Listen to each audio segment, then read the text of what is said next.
2021 was the year I fell in love with roller coasters and became a full-fledged enthusiast. It was also the year that I reached 51 coaster credits. And as the year is wrapping up, I wanted to look back on all the coasters that I've ridden and choose the 15 of my absolute favorite. I still have many more coasters that I hope to ride next year, but as far as this list goes, here are my 15.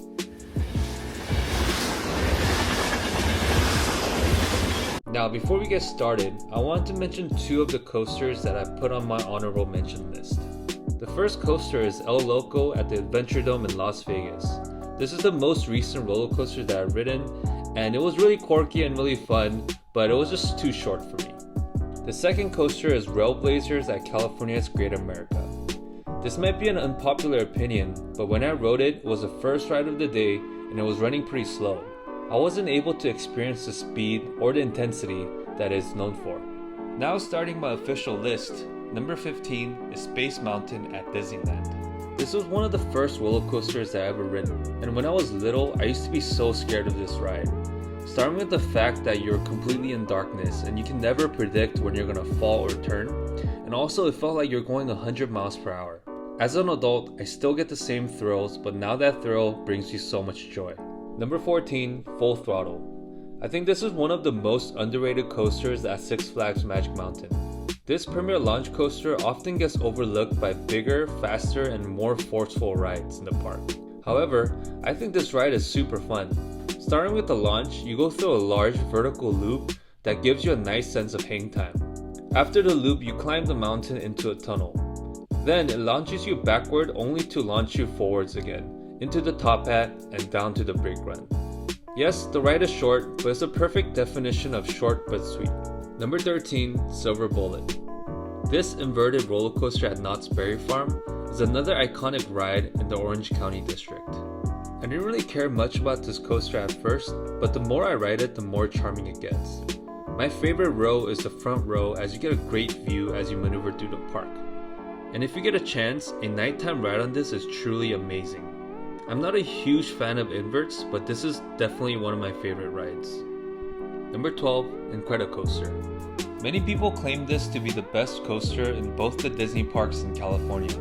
Therefore, I had big expectations for it, and it really met all of them. I loved how the launch was right next to the pier, and people can cheer you on as you zoom past them. I was shocked to see a couple moments of solid airtime, like the first big hill after the launch. Also, the little bunny hills after the turnaround was surprisingly fun. It's a super long ride, it's well themed, and it's overall very smooth. And I agree, I think it's the best roller coaster in both the Disney parks. Number 11, West Coast Racers. This ride just fell out of the top 10, but it's still a very fun ride. I remember when Magic Mountain reopened in April, and this is the first ride that I ran to. People love the Mobius layout, and the fact that it duels every single time. It has a pretty good launch, and a couple of cool inversions, and overall very smooth. However, besides the high five element in the beginning, rest of the layout is pretty mild. Number 10, Hang Time. If this list was ranking the most photogenic coasters, Hang Time would definitely win number 1. As far as the ride experience goes, Hang Time also has its own charm. Starting with the vertical lift hill, you climb a little above 100 feet, and the ride holds you before it launches you into a beyond vertical drop. After the drop, you go through a series of several hang time inversions, as well as a big ejector hill near the end of the ride. The whole ride is pretty compact and pretty short. Personally, I just can't get enough of the first drop, and that drop alone makes this ride a top 10 for me. Number 9, X-Flight. This is the first wing coaster that I ever rode, and I really had a good time. It was a unique sensation not having the track in front of me, on top of me, or below me. My expectations for this ride was pretty low since no one really praised wing coasters. People comment on their lack of forces, airtime, and inversions. But from my experience, the forces were great, the inversions were really fun, and it felt like I was flying really fast. After this ride, I definitely look forward to other wing coasters such as Gatekeeper at Cedar Point. Number 8, Tatsu. Tatsu is known to be the best of the best flying coaster, and although the only other flying coaster that I've ridden was Superman, I would have to agree. It's a gigantic coaster that rides the mountain terrain, and the pretzel loop by itself makes this ride so intense. The unique features of this train makes you really feel like you're flying around the park, and if you're scared of heights, I recommend you sit out this one. And lastly, I love the new paint job that it got, and I can't wait to return to the park to ride this beast. Number 7, Accelerator. This intimate prototype coaster launched its rider 0 to 82 miles per hour in 2.3 seconds. And if you're in the front seat, it feels so much faster than that. You get a great whip as you reach the top hat, and the rest of the ride seems incomplete, but still very fun. It's not the fastest nor the tallest, but Accelerator is many people's favorite launch coaster. I love the anticipation you feel as you see the lights turn from yellow to green. This hydraulic launch is something all enthusiasts must experience. Number 6, New Texas Giant. This was RMC's first big project, and this year marks its 10th anniversary. Me and my girlfriend made it a mission to go to Texas just to ride this groundbreaking roller coaster. This ride started the big RMC movement that made it possible for rides such as Steel Vengeance, Iron Gwazi, and Twisted Timbers to exist. And though New Texas Giant doesn't have any inversions, it's still glossy smooth, and the air times are still elite. Number 5, Raging Bull. This was my first and only B&M Hyper, and really lived up to the expectation. Raging Bull has a perfect balance of gracefulness and intensity. I rode this ride 3 times total, once in the front row and 2 times in the back row. The front row ride gave me a lot of floater air, whereas the back row gave me a lot of ejector. And I know a lot of people like to bash on the layout since it does have a lot of twister sections, but personally I really enjoyed them. Lastly, Raging Bull is one of the few hypers that has a pre-drop before the first drop. It means that you gain a little momentum before you hit the big first drop. I truly fell in love with this ride, and it makes me look forward to other well-known hypers such as Mako, Nitro, and Goliath. Number 4, X2. X2 is one of the most polarizing roller coasters, and I get to experience that firsthand. Since Six Flags Magic Mountain is my home park, I get to ride X2 pretty often.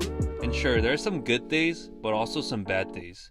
And despite the inconsistency, X2 is still one of my favorite roller coasters. The word I like to use to describe this ride is demonic. Starting with the first drop where it flips you backwards so that your body is facing the ground.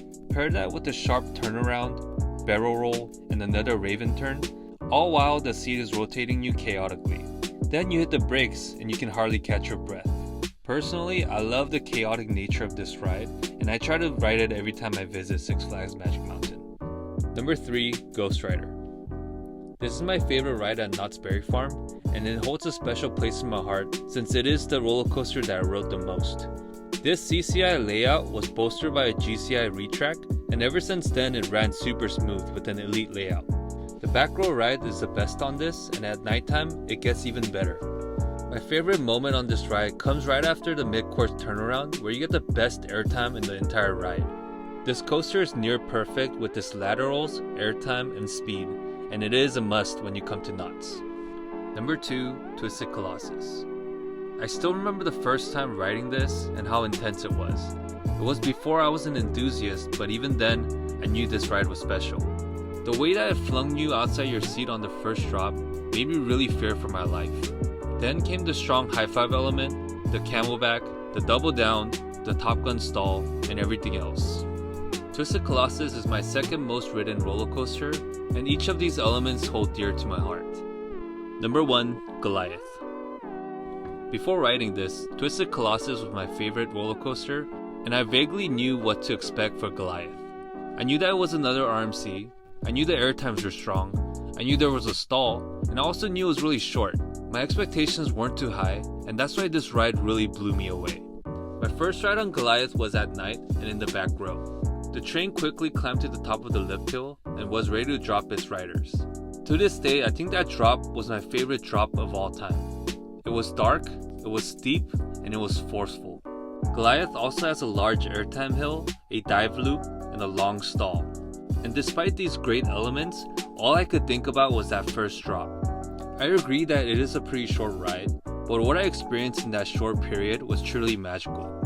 That completes my ranking of my 15 favorite roller coasters. I I really have fun making this, and I wanted to say that these are my personal thoughts, so it's completely okay if you disagree. Thank you guys so much for watching, and make sure to subscribe and like, and also leave a comment on your 5 favorite roller coasters.